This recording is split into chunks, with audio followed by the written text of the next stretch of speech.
Welcome to Christy Wuchukwu's Brilliance TV show. That's right. This is the show that we bring to you every Monday at 4 p.m. Pacific Standard Time. And we are back again. I hope that you got your pen, paper, and iPad, and whatever you have to write with.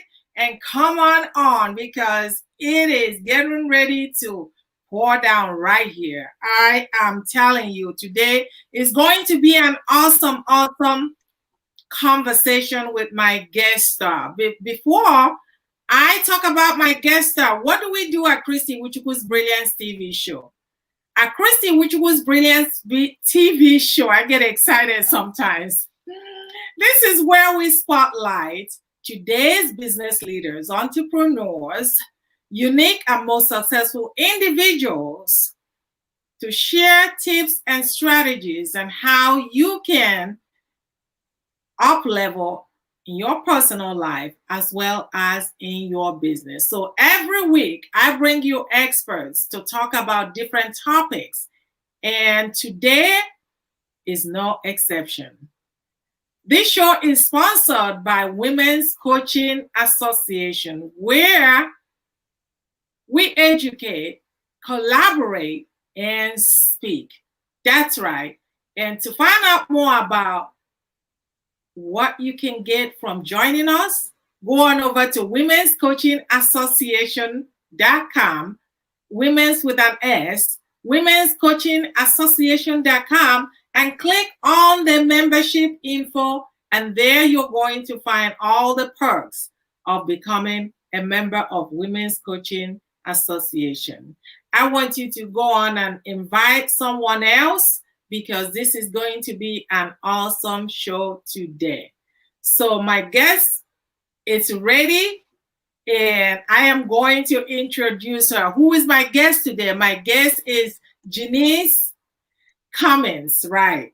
Jeanis is the relationship recycle coach, and she's going to talk to you more about that. But Jeanis is she has been working with women who have left their abusive relationship, and she helps her clients cultivate a healthy relationship paradigm so they don't repeat the mistake of their past relationship.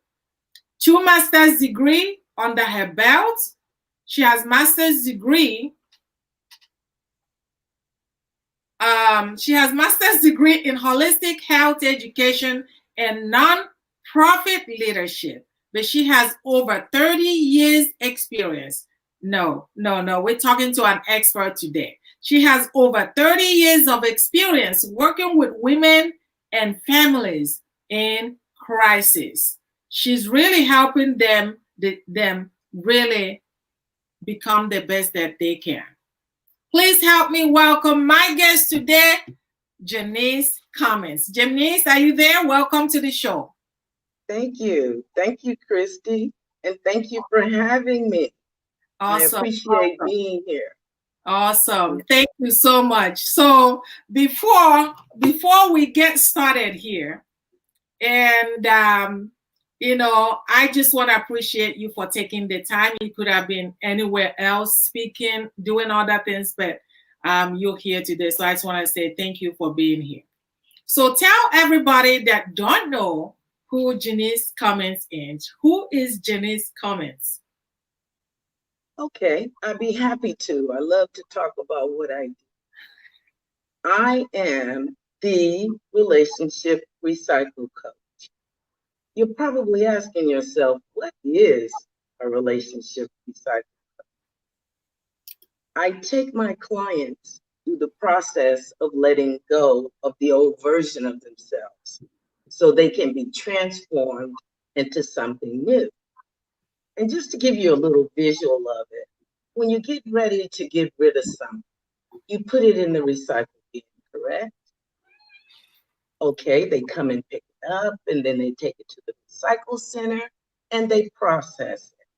And after it's processed, it comes back brand new.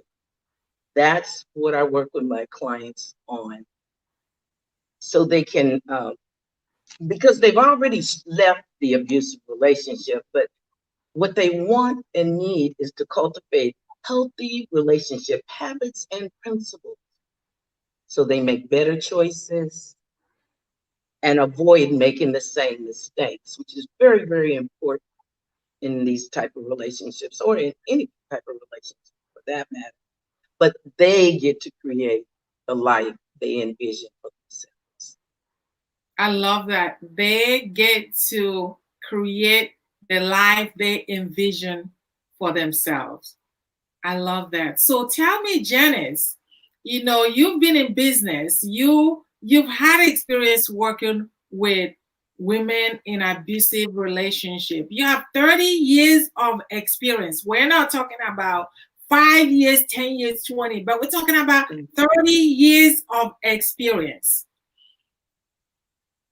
We often hear about people when they have made it or when they are on the mountaintop.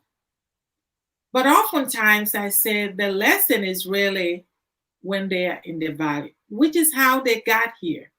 Can you share with our audience, how did you get here? How did you get to be the relationship recycle coach? What was the journey for you?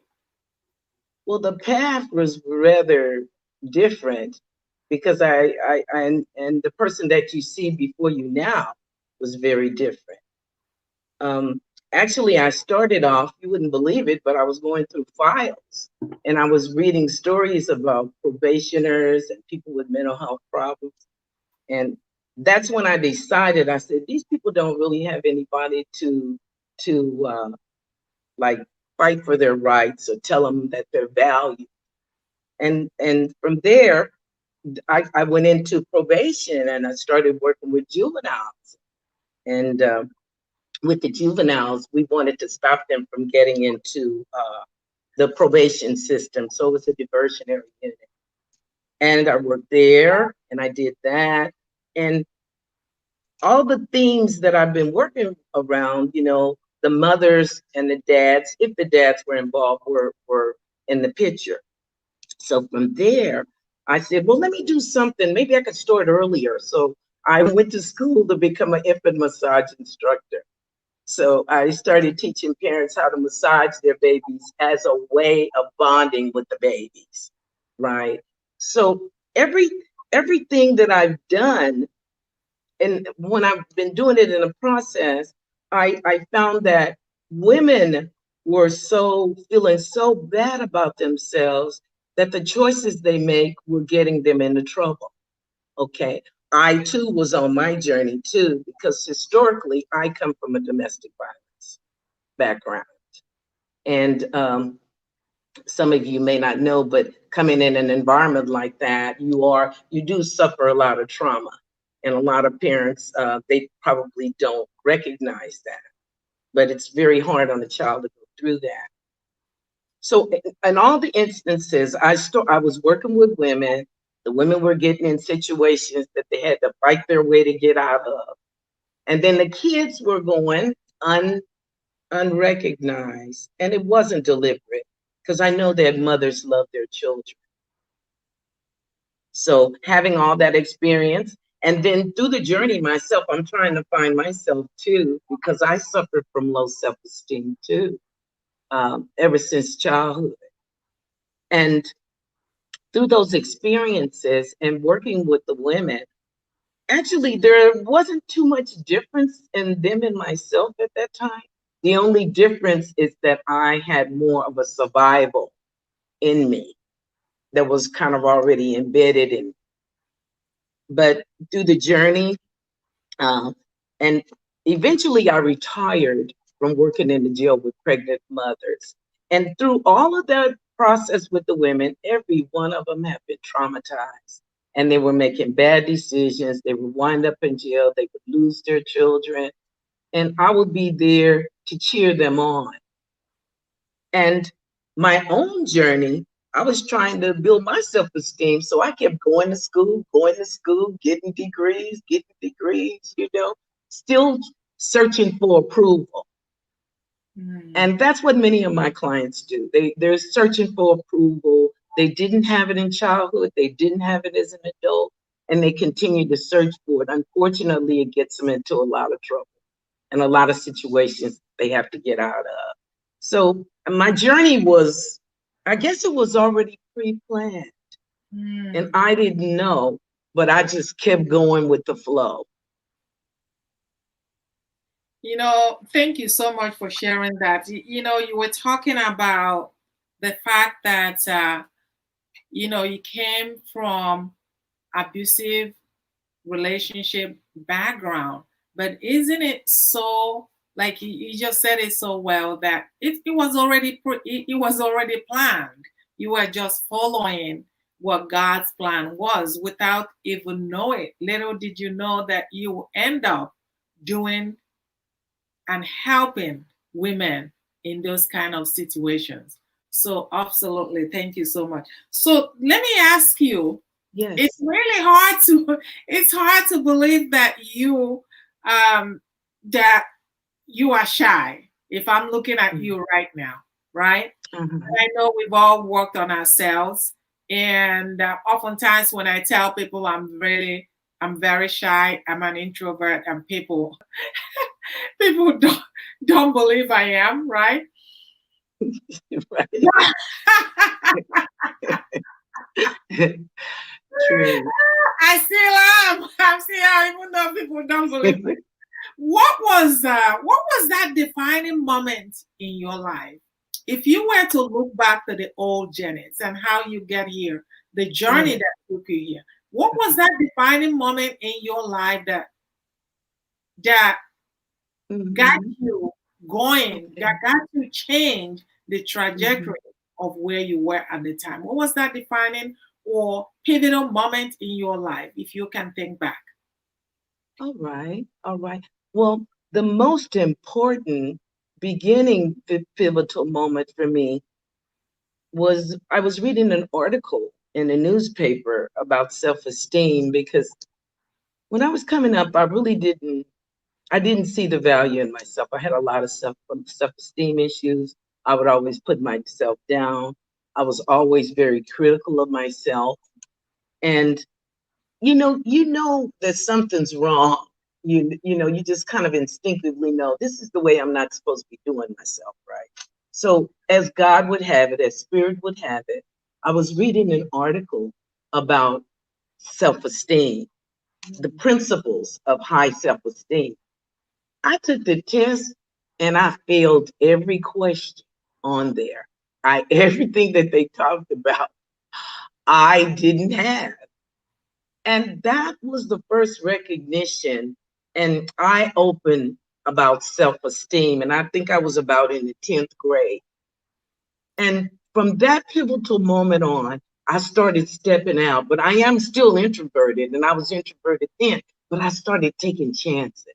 I started being in talent shows. I started, acting and things of that nature. Um, and that was a big defining moment for me because I didn't have that love for myself and I didn't feel like I could do it. But once I found out what was missing, I started working on it. And I wasn't successful because you're not going to be successful all the time when you first go out there. You're not going to, but recognition of what it is helped me tremendously. It did. That was the first recognition and the first huge pivotal point. But I was still wounded. I feel like I was wounded because I was still self sabotaging, and maybe some of you can relate to what I'm talking about. It's like you set yourself up to fail because you've heard it so many times and it's so comfortable to you that you do it to yourself. And that went on for a while too. And the next pivotal point in my life, I got sick Mm. working at the battered women's shelter. I got tremendously sick. The first week I took off of work, the first week, and I said, what's going on? This is weird. The first week you calling in sick? But at the time I didn't know what was going on. And eventually I got sick on the job and I left the job due to stress related to the job And me recognizing that I had come from an abusive background, I had forgotten all about it.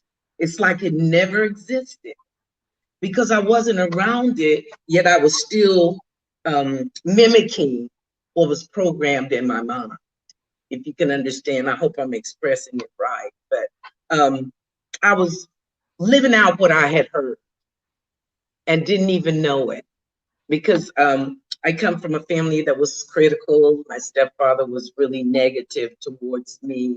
And I can't say it's just me, it was just his style. But what I can say is the damage that it did, yet if I hadn't got sick, I wouldn't have had to go to therapy. And when I went to therapy, I had to deal with all the issues that I had repressed. And I took off of work and I totally concentrated on myself all the way. Everything was about me and about me getting well. That was the second defining point in my defining moment in my life. Because it looked bad, but it was such a blessing. I was so grateful after I went through the pain because I stayed in therapy and worked my program. And I still had more journey. You just keep on going. I mean, you know, it's just kind of just keep evolving is what I'm trying to get at. But those were the pivotal moments. And then during the pivotal moments, I still had other stressors that I had to deal with. My brother was murdered. My girlfriend was murdered from domestic violence. And I would say to myself, I would say, why am I so surrounded by abuse? Why me? You know, because we have a tendency to do that, you know, to feel like, you know, we're the one, you know. But so going through all of that, I still did not want to work with battered women. Honestly, I mean, I really didn't. That was not on my radar at all. Period. You know, but one thing about that I know with spirit is that it doesn't matter what you want; it's what you're calling it. You know. So those were some of the main pivotal points in my life, times in my life that made such a big change in me. Wow. You know, you are so right because oftentimes I cannot say that I grew up in an abusive relationship, but again, having worked with individuals that have had, it really has given me a different perspective that oftentimes people act the way they do, not because they want to, but because of their past. And oftentimes we may have gone through the past, but that past is still impacting us Yes. as an adult. So thanks for sharing with me and our audience. So what do you think? You know, we talk about communication in Women's Coaching Association. Yeah. One of the things that we do is to speak as women in business, collaborating and speaking. How is it? How can you, or let's see, when it comes to battered women, when it comes to cultivating a healthy relationship paradigm, when it comes to loving themselves, when it comes to creating and envisioning the life they want for themselves, how huge is speaking up, in your opinion, in working with these women? I'm sorry I didn't get the end of that, Chris. Oh, okay. How huge, how big is, how important is communication or being able to speak up to what they want and need? Okay. That's very important, but most of my clients aren't empowered to do that because the reason that they're in the situation that they're in is because they haven't spoken up and they were so agreeable and they're usually introverted. I'm introverted too. I'm just working through it. But they in the relationship, they miss the red flags because they have this vision of this perfect relationship. that really didn't start off perfect in the beginning. And they're trying to impress, so they don't show the real side of them. And then when they do, it's too late, because that person had already zeroed in on them, and they've already worked um, their plan on them. And they usually moved in. Let me add that, because once they get in, it's hard as heck to get them out. So, um, but the woman is lonely. She sees her friends with their boyfriends, or uh, I'm using male, female, but and they start getting lonely, and they want a relationship. And then they start moving. The guy starts moving fast on them, and that's that's what happens. They're kind of get stuck like that. But communication is non-existent, because if it could, it probably, because they're not going to pick somebody that can talk up. They don't want that kind. Yeah, that I think that makes sense. That because if you're someone that speaks up, basically for the most part, you know what you want and you can say no when it doesn't work out. But somebody who Mhm. is unable to speak, who cannot defend themselves, is very vulnerable. That's not to say that all the introverts do, but for the most part, I think Yes, yes. that may be the case because Mhm.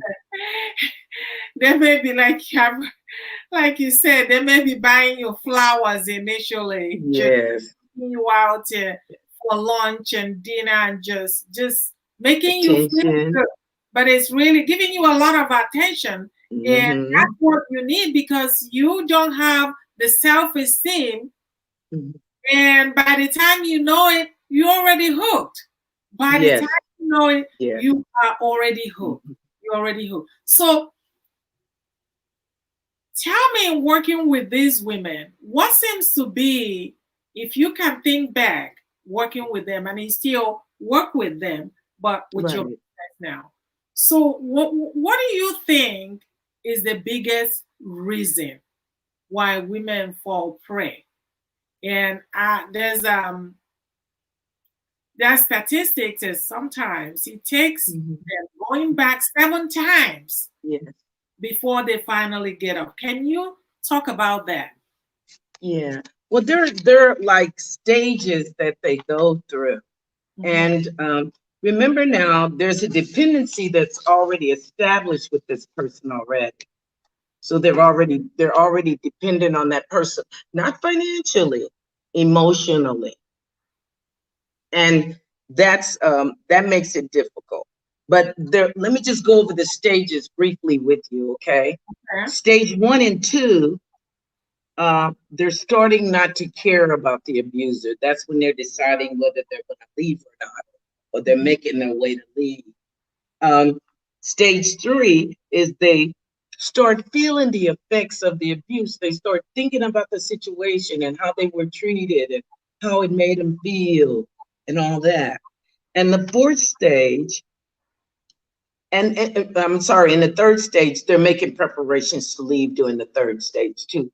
But on the fourth stage is the stage when they're going to go back, when they start making their way back. And it's because they don't have any clarity around it. They don't have any support because they've already pretty much utilized the family, and the family's turned again. The family's kind of burnt out, and he's turned them against her family too. So all of this is going on. And the fifth stage is when she actually leaves, but she needs to stay away for 6 months, because even in the fifth stage, there's a possibility of her going back. Because in each case, there's various reasons, but usually it's because the woman has this idea of how she wants the relationship to be, and showing a little niceness, being kind, not all the time, but sometimes, is still different from what she's used to. You talk about going back. Yes. What do you think are the reasons? I used to work. I used to work with a female, and at the time she was newly married. Newly married, And I remember it so clear, like it was yesterday. And we would get out. She was a co-worker, and Yeah. every single day of the day, Monday through Friday, Mhm. she would leave work during lunchtime. She would take Mhm. home her lunch. She would go out and go home and get the food ready because the Mhm. husband at the time worked close to where we work, and take to the husband because the food has to be warm, and then return back to work. Mhm. And I was still in school at this time, and I just, in my mind, I was like, how long is this going to last? Well, it lasted, it lasted 6 months. And after 6 months, the woman couldn't handle it any longer. And when she couldn't handle it anymore, the relationship was over.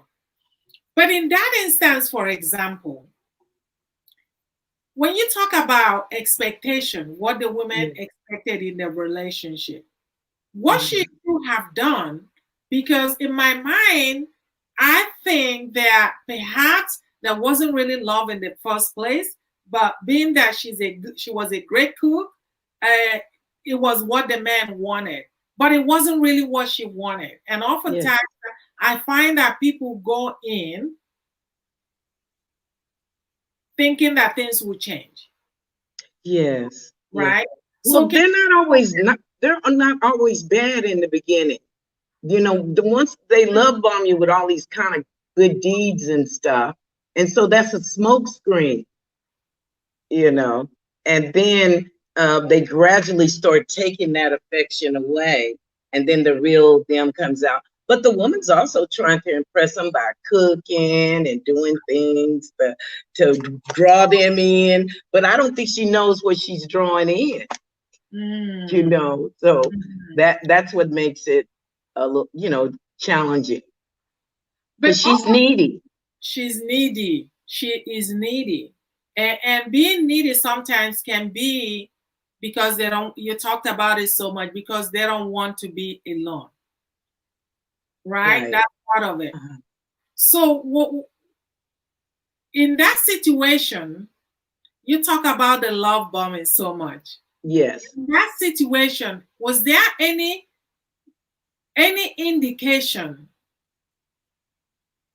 that the woman have tagged on or would have noticed going in that this is not really the true thing? Because, Yeah. uh-huh.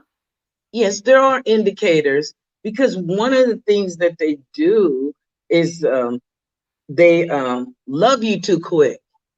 You know, we're gonna live happily ever after. You only know me 2 days, 3 days. You want to move in. You want to know all about my friends. You want to know where my relatives are. There are definite signs, but when you looking for a white picket fence and a beautiful life, maybe Mm. you're distracted and you don't and you're not thinking that this is not real, but it has to not be real because the person doesn't even know you well enough to be in love with you that deep. And You so see? for the other person, though, for the other person, for the man, could it Yes. be that that's all they knew how? That it really wasn't doing it for the woman, but it's all they knew how to love. Could that be? Right.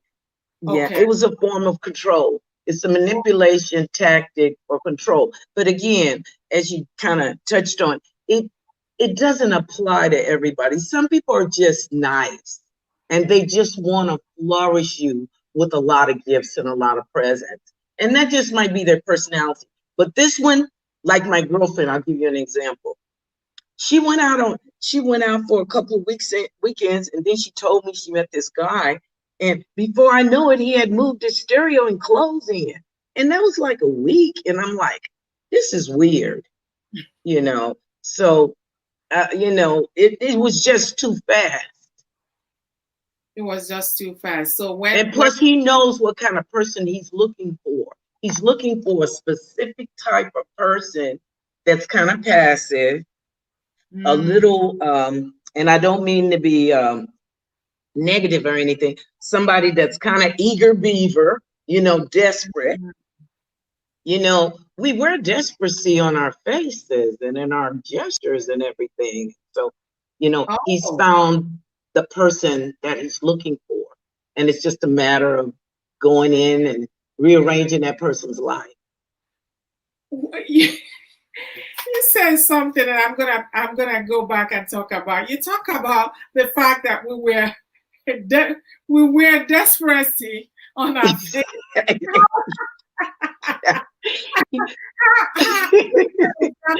I'm laughing, but Watch I've had it too. huh? hmm Say that I'm again. laughing, but I've been there too. So it's not, when I say things, I might say them in a jest or make laughter to them, but that's why I know it so well. Okay, I've been there before myself when I didn't have self love and when I allowed people to run me and not set boundaries. And you can't come over at a certain time. You can't call me at a certain time. You have to have these boundaries with people. Self love. We talk about self love, and you talk about self love a lot. And you also talk about the fact that they look at you, they know exactly who they are looking for. Can you give us some signs? You said that we wear some people will wear it on their faces so that the man immediately will pick that up. What are the signs that the man will be looking for? Well, one of the signs that's really a red flag is trying to move in real quick on you. That's definitely a sign. And the other sign is indirectly putting you down. It's not, it's, like, oh, that looks good, but, you need to wear this. That's a form of control too, because you're slowly taking over my identity. And then the woman trying to please all the time, that's a sign, because we're always trying to please, because that's how we are taught as women, some of us in the beginning, trying to please and do the right thing, keep your husband, things of that nature. And then another sign too is, after a while, he's going to start alienating you from your relatives. He's going to tell them he might start telling you that, you know what, they're not doing enough for you. They're not treating you right. When in actuality, he's the one that's treating you like that. But he's starting to alienate you from your friends and your family. He'll start doing that. Okay, the put downs, the belittling. But it won't be like that in the beginning, because he's trying to impress you. But after a while, women go to sleep. They're walking around sleep sometimes, because I know, again, through experience. And these things are going on, but she's not paying attention to him. Oh, he's just feeling bad that day. It's no big deal. But what it is, the power and control is getting stronger and stronger and stronger, and you're beginning to lose yourself, yet you don't see it until it's already happened. So those are some signs. And what other signs? Yeah, I know the alienation, the verbal abuse, the financial, they want to get into your money, want you to put on their account, want you to put them on your lease, things of that nature. And then that way, when they're in there, it's harder to get rid of. And they know everything about you. You told them where your mama stay, your daddy stay, your cousins stay, so they can find you whenever they want you. So women have a lot of times, women do a lot of talking, and they start sharing. I was in this relationship a year ago, and this guy beat me up and blah, blah, blah. Well, this person's thinking the same thing, and you're going to hear it again, because they probably going to throw it in your face. But a lot of the ammunition that the person gets, he gets from the lady. Mm. You talk you talk about I think for the most part, really, I think hearing you and knowing what I know is that if you can't do it initially, if you for some reason get in and it doesn't feel good, It's okay to get out. Exactly, Christy. But even Exactly. if it doesn't lead to divorce per se, but take a break. And sometimes Mm-hmm. taking a break, each person can recognize where they have done Mm-hmm. wrong. And because I think that some relationships are repairable and some are not. But Yes. oftentimes, especially when you go into a relationship without Mm-hmm. courting for a long time, people are see it really takes some time. It's only in few Yes, cases it that I does. know Does. people get to know each other right away. It does take a long time. They say for the Yes. first 3 years, even though it might be tough, right? But Mm-hmm. I think, just separating is okay. There's nothing wrong with it, right? Instead of Right. giving their life for it, and it really is not called for it. But we talk about there's one portion of it that we really don't talk so much about the impact of bad relationship abuse, the impact on the children. And the children Mm-hmm. are normally the ones that we don't talk about. What Mm-hmm. can you share with us about the impact on the children of Well, being the in an abusive relationship? the okay. Well, the impact on the children is long lasting Mm, because they're living in a war zone. If you mm, can visualize that, because they have to tiptoe around because they don't know what's going to happen every day. So in their mind, they're unsafe and they're little. We're talking about little kids. And they're unsafe. They already realize that the mother doesn't have the power, that the other person that she has brought into her household has more power. So they tiptoe around just like the mother does. And those adverse childhood incidents can last a lifetime because as a child you develop hypervigilance, and when I say hypervigilance, it's like you're already ready for a fight before anybody is ready to fight. You're already ready. Ready, just ready all the time because that's all you know. And then you're constantly stimulated in an environment like that. Your stress hormones are stimulated because you don't know from the time he comes in that door what's going to happen, how's it going to wind up, or the police going to come. Uh, you know, how is he feeling today? mm-hmm. How is my mom feeling today? So that's a big responsibility for a kid, a young person, to try to figure all that out and grow up too. And so Mm-hmm. you kind of grow up on your own a little bit, you know, So, what because you're would be kind of forgotten, not intentionally. Again, I say that's not intentional because again, I know mothers love their children, but their decisions cost the kid. That's why I do what I do, is to educate women around that.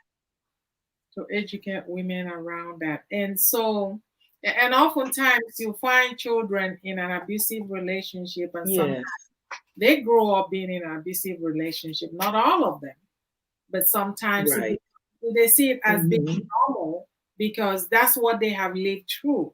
Exactly. There's really no difference, and they see it as normal, and they may Hmm. pass it along to their children Yes. well. So it becomes a cycle because they don't know any difference. They are numb to it. They grew up with it. It's the environment in which they saw growing up. So there's nothing wrong with it until somebody like you, an expert like you, comes along and say, no, no, no, no, no, no, Yeah. not normal. That's not And normal. and I want them to be safe because leaving is not just pack up your stuff and go. It's not like that. A lot of people, even that work in the field, oh come on, just leave it, But there's a grieving process that she has to go through, and everything needs to be lined up because it makes it more difficult for her to stay away. Like if she leaves and she doesn't have things in place for the children, the abuser can go to the school and pick up the kids because it's joint custody if no custody has been established. So there's a lot of little nicks and crannies that have to be covered in order for the woman to leave safely. You know, And a lot of times what women do is when they leave, they forget all about it. It's it's all done. And then he's still waiting for the opportunity to come back because he doesn't really like the fact that you dropped him or you asked him to go. Because most of the time they recommend that you tell somebody that you're breaking up with them. I don't necessarily recommend that. It depends on what's going on and who that person is. Because you could get in a lot of trouble, down the line, telling a person what you're going to do before you even got anything together yet. So you're suggesting that while you are planning on your next move, you don't say anything to the other person. No, you just get everything in a row, and then when you hit, I'm using that very loosely, and I mean it. When you do really get ready to make that move, they're off of social media. You got your phone changed. You may even move. You got your child custody agreement in order. You got your restraining order in order. Everything's in order because restraining orders don't stop women from getting killed. If that was the case, a lot of women would still be alive. So a restraining order is just protection. And I'll give you an example. In the event that he comes after you and you hurt him, you have the paperwork to substantiate in the eyes of the court. Because everything has to be documented. And that's why a lot of times women return, because they don't have everything together or closely ironed out. Because you may even have to move. You might have to stop going to the same church. A lot of people don't want to give up stuff. So what they do is, in a way, they sacrifice their lives. Because it's the other person is probably like a let down. How dare you? How dare you let me down? How dare you say no? So again, it becomes it becomes very egotistical, because when it's done, it's done. There's nothing else to say about it until it's done. It's done. Unless in case of a separation, that's a different thing altogether. Now we talked about, again, I'm going back to self-love. Yes. So when that is the situation, here comes your self-worth, recognizing your self-worth and your personal power in a relationship. Can you touch on that and tell me more? Share with us more on that. In terms of my intervention? Yes. Okay. Now, assuming she's left, I'm thinking in my mind that there's always a possibility that she'd go back, right? So what I'm doing is I'm trying to prepare her, but I'm not. A lot of mistakes, a lot of times in the shelters, is that they tell the woman, that she should hate him. She doesn't hate him. So, me telling her that you need to go because he does you like this, he does you like that, that's not going to make her go any faster. What I do when I work with my clients is get them to develop self-love. Because when I love myself and I value myself, then I can start making those changes, permanent changes, not temporary changes. And I'm able to spot these things in relationships before I get stuck in there with them. But, I don't tell you to just jump up and leave because I know you're not ready. But what I am telling you, I'm reminding you of how it felt, what you had to do without, the peace and quiet that you have now in comparison with the instability that you had before, and walking on eggshells. You don't have to do that anymore. So I'm constantly reminding you of the benefits and the purpose of loving yourself and making better decisions. But preaching to people never works anyway. You have to motivate them. So in that case, you really, I believe that an individual has a choice. You can choose. Somebody can tell you, but unless you get tired of being tired, that's the only time that you're going to really make a different decision, I think. So what can you be as we are closing? But let me see who we have.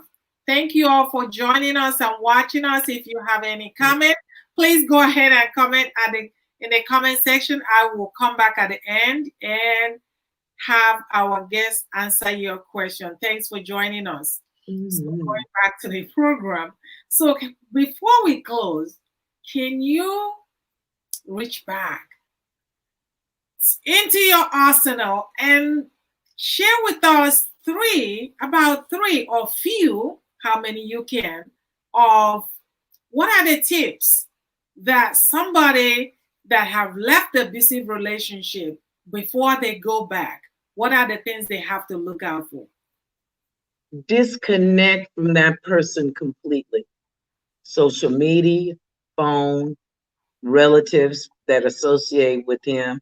Start being by yourself, learning to be by yourself. That's the first tip. Because most of the time, women look for excuses to have to connect with that person. But when you eliminate all of those excuses, then she's going to have to deal with her own self. And she's going to have to feel the feelings that she needs to feel. And the second thing is start getting some support. Go to a therapist, a counselor, a life coach. Uh, Start reaching out to support groups from other women who have experienced what you have experienced. Start building those bridges with those family members that you started to isolate from. Start repairing the damage, because even in the 12-step program, you make amends with these people. I would suggest that. And started seeing the value in you, that you don't have to be desperate. You don't have to not say nothing for fear that you might lose that person because you're a people pleaser. Start setting boundaries with family members. Just start very small. You don't have to jump to the top, but start making changes and start realizing that change is a lot of work. It doesn't come easy at all. I would give, that's probably more than 3 tips, but those would be the things to me, because even if you stay on social media, you're going to be watching what he's doing, and he's going to have a chance to watch what you do. So you guys just honeymooning. You're not really thinking about leaving. Because I had women that came into the shelter and they were on vacation, and I knew they were, because they weren't committed to change, because it hurts and it's a lot of work. That would be my suggestion. Little baby steps first. Baby step. And then move from there. And then congratulate yourself. Like, oh, I didn't talk to him in a whole week. Yay, good for me. I'm doing it. Because we have to build our own self up, because the world is not going to do it for us. So that helps us develop the self-love we need to use as a barrier against relationships that are unhealthy, or just barriers against people at work, just in general. In general. So, just in general. If you don't stand for something, you fall for everything. So, just that would be my recommendation. Because again, I don't force nobody to do nothing. My way is more quiet and engaging, building trust. Knowing that I'm on your side, you can depend on me, but I will not preach at you, because I know you're not ready yet. Because when they are ready, you will know, and they will. I know when they're ready. I know it's a feeling that I get when they're ready. When they've had it, when they've what is it? When you're sick and tired of being sick and tired, that's when they're ready. And that's because they need support, and that's what I do. I support them during that process, because if they can stay away 6 months or more, they stand a better chance of staying away for good. Well, you've dropped a lot of nuggets for us today. The audience, I hope that you guys are writing. If you're watching right now, thank you for joining us. And I'll be taking your questions in a few minutes. But before we close, as we get into the closing, do you have anything that you would like our audience to share with you? Partaking. Well, I think I I have a saying that I would like to share, and okay. hopefully people can resonate with it. It is not only for what we do that we are held responsible, but also for what we don't do. Hmm. It's not only for what we do that we are held responsible, but also for what we don't do. Wow. Exactly. Wow. Do you have a link that or social media handle or anywhere our audience can follow you and partake in what you're doing? I think I have Well, I a link I can you put mean like I have a website. I up. have Okay. that, uh, and then I have a link. I think I have a link where you can um, have a free discovery session with me, a session with me. I have that link, and I Okay. offer that so we can just talk and assess, and I'll get to see where you're coming from. You get to feel me and see if I'm the kind of person that you would want to work with, or just let's just talk first. Let's just chat. Okay, our audience, thank you so much, Janice. I really Thank appreciate you, you Christy. for your audience. And I want to thank you for your attendance. And if you let me see, I don't think we have any Okay. questions. And I'm sure people will be watching later on. And I'm sure you're going to be looking back and answering if anybody have a question. And before we close, just reminding everyone that this is the show that we do every Monday at 4 p.m. Pacific Standard Time. 4 p.m. Pacific Standard Time. And next week, we have another expert coming to us all the way from New Jersey. I believe Martine Cadet. And she'll be joining us next week. And you don't want to miss that because it's all about social media and how you grow your business on social media. So be sure to join us when that will be next Monday at 4 p.m. Pacific Standard Time. This show, Christy Wichukwu's Brilliance TV show, as always, is sponsored by Women's Coaching Association, where we educate, collaborate, and speak. That's right. Coaches, women in business, we speak. That's right. So again, go on over to Women's Coaching Association. It's women's with an S. It's womenscoachingassociation.com and click on the membership info and you're going to find all the perks of becoming a member. And I hope you do join us. Until next time, everybody, thank you so much for Thank joining you, and Christy. joining us Thank next you. time. Thank you All so much. right. Goodbye. I appreciate you. And thanks again for being a guest. Bye bye, everybody. Bye.